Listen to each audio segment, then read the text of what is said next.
আপনি কেন চান আমাদের বিয়েটা হোক? মানে আমার ছেলেটা খুব লোনলি থাকে, সারাক্ষণ একা একা থাকে। আসলে ও আসলে বাঁচবে না। ওর একটা হার্টের অসুখ আছে, আর ও আপনার আপন সন্তান না। আপনি ওর সৎ মা। তোমাকে তোমাকে এসব কথা কে বলেছে? আপনি তো আমাকে জানান। তোমাকে যেটুকু জানানোর দরকার ছিল ঠিক ততটুকুই জানিয়েছে, এর বেশি জানানোর প্রয়োজন বোধ করুন। আপনি আমাকে জানিয়েছেন যে শান্ত আপনার একমাত্র ছেলে। ও একটু অন্যরকম। ওর বাবা মারা যাওয়ার পর থেকে ওর ডিপ্রেশনে ভুগে। ও সবকিছু থেকে নিজেকে একা করে নিয়েছে। ইনফ্যাক্ট ও আপনার সাথেও ঠিক করে কথা বলে না, এবং সেই জন্যই আপনি আমাকে হায়ার করেছেন, যাতে আমি আসি, আমি ওর সাথে একটা বন্ধুত্ব তৈরি করে ওর সাথে একটা প্রেম হয়, একটা পরিণয় হয়, আমাদের বিয়েও হতে পারে। আমি যেন এসে ওকে সুস্থ করে তুলি। তারপরে হঠাৎ করে একদিন কোনো কিছু না বলে আমি চলে যাব, তাই তো? ঠিক তাই। আর এজন্যই তুমি আমার কাছ থেকে 50 লাখ টাকা নিয়েছ। 25 লাখ টাকা অ্যাডভান্স, কাজ শেষ হলে বাকি 25 লাখ। নিয়েছি, কারণ আমার কারণ আছে। আমার বাবা অসুস্থ, বাবার অসুস্থতার জন্য আমার অনেক টাকা প্রয়োজন। তোমার যেমন কারণ ছিল, আমারও তেমন কারণ আছে। কি সেটা? শান্তর বাবা তার সমস্ত সম্পত্তি শান্তর নামে লিখে দিয়েছে। ছেলেটা বেশি দিন বাঁচবে না, পাদমা। আর আমাকে আমাকে কি দিয়েছে? এই ফ্ল্যাটটা দিয়েছে হাত খরচের জন্য, মাসে মাত্র 2 লাখ টাকা।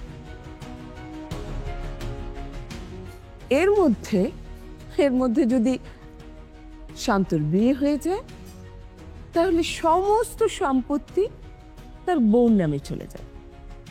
আর যদি বিয়ে না হয়, তাহলে সমস্ত সম্পত্তি চ্যারিটিতে চলে যাবে। এটা কেমন হিসাব? হ্যাঁ, এটা কেমন হিসাব? আমি এই উইল মানি না। আপনার তাতে কি লাভ যদি আমার শান্তর সাথে বিয়ে হয়? ওর সাথে আমার বিয়ে হলে তো সব সম্পত্তি আমার নামে হবে। অ্যাডভান্স 25 লাখ টাকা নেয়ার আগে তুমি হয়তো খেয়ালই করনি, তুমি কিন্তু আরো একটা কাগজে সই করেছিলে, যাতে লেখা ছিল আমি শান্তর সব সম্পত্তি আপনার নামে লিখে দিচ্ছি। এক্স্যাক্টলি। এই তো বুঝতে পেরেছো, কিন্তু বুঝতে একটু দেরি হয়ে গেছে। আপনি আমাকে সত্যি বলেননি। আপনি তো শান্তকে মিথ্যে কথা বলেছেন যে আমার কোনো বড় অসুখ আছে, আমি বেশি দিন বাঁচবো না। কেন আপনি সবার সাথে এরকম প্রতারণা করছেন? কেন আপনি সবাইকে মিথ্যে কথা বলছেন? না হলে তোমার প্রতি শান্তর এত দয়া, এত প্রেম, এত ভালোবাসা তৈরি হতো কি করে? তাও আবার এত তাড়াতাড়ি? পাগল হয়েছো? আচ্ছা, আপনি তো পারবেন করতে? ওই অসহায়, অসুস্থ, নিরস্তান একটা ছেলের সাথে আপনি এরকম করতে পারবেন? আপনি পারবেন ওকে ঠকাতে? তাহলে কি আমি ঠকবো?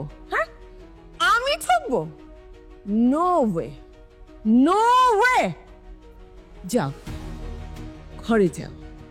কাল তোমাদের বিয়ে, ঘরে গিয়ে রেস্ট করো। আর কোনো কিছুতেই কোনো লাভ হবে না।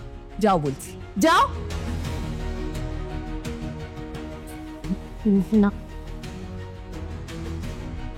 I can never be a part of your plan.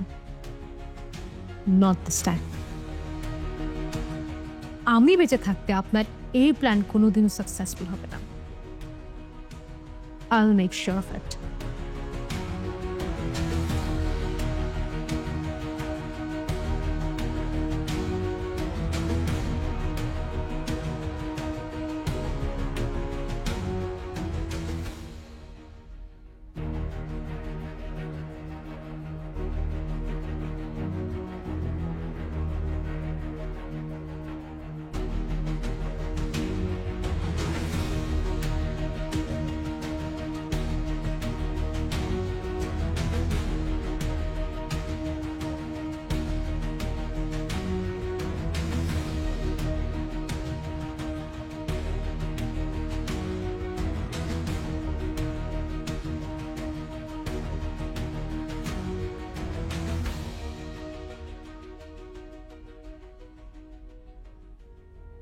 শান্ত, আমি চলে যাচ্ছি। আপাতত এছাড়া আমার মাথায় আর কোনো বুদ্ধি আসছে না। আমি সময় করে নিশ্চয়ই তোমার সাথে কন্ট্যাক্ট করব। সব শুনে আমাকে ভুল বুঝো না প্লিজ।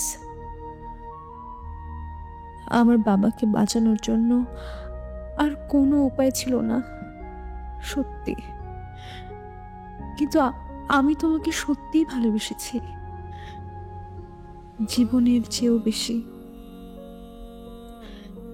একসাথে থাকি না থাকি, আমি তোমার ভালোবাসায় থাকবো।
কত হাজার বার তোমাকে কল করেছি, তুমি ধরোনি।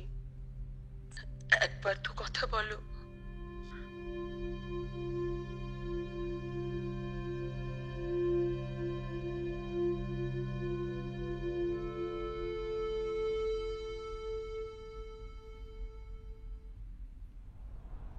আমরা খুব ভালো আছি, আমি, আমার মায়া। আপনি যা চেয়েছেন আপনাকে তো সব দিয়ে এসেছি। যত প্রপার্টি ছিল সবই আপনার নাম করে দিয়ে এসেছি। আর কথার কি দরকার? আর আপনার উপর আমার কোনো অভিমানও নেই। কেন জানেন? কারণ আপনার জন্যই আমি আমার মায়াকে পেয়েছি। আর কথা বাড়ানোর কি দরকার? আপনি আমাকে কোনো ধরনের কল, টেক্সট কোনো কিছু করবেন না প্লিজ। Thank you.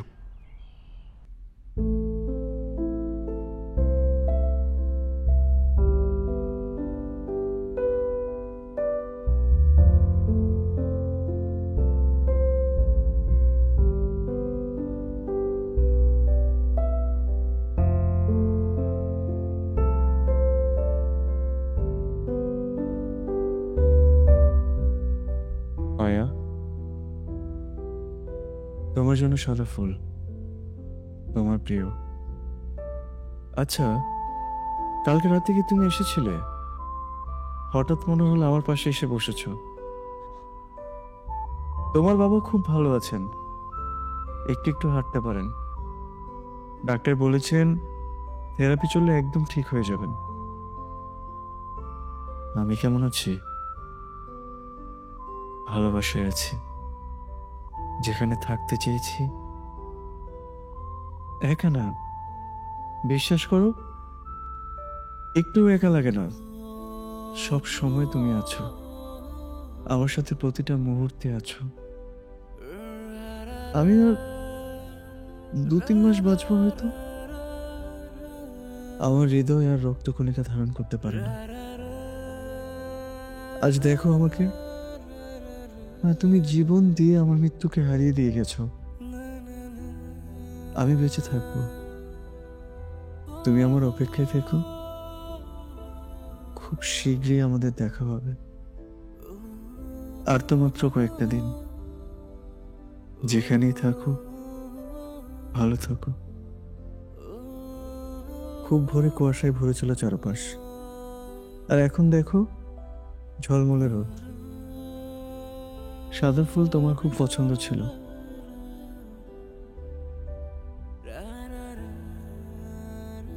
আমি আছি, থাকবো, তোমার ভালোবাসা।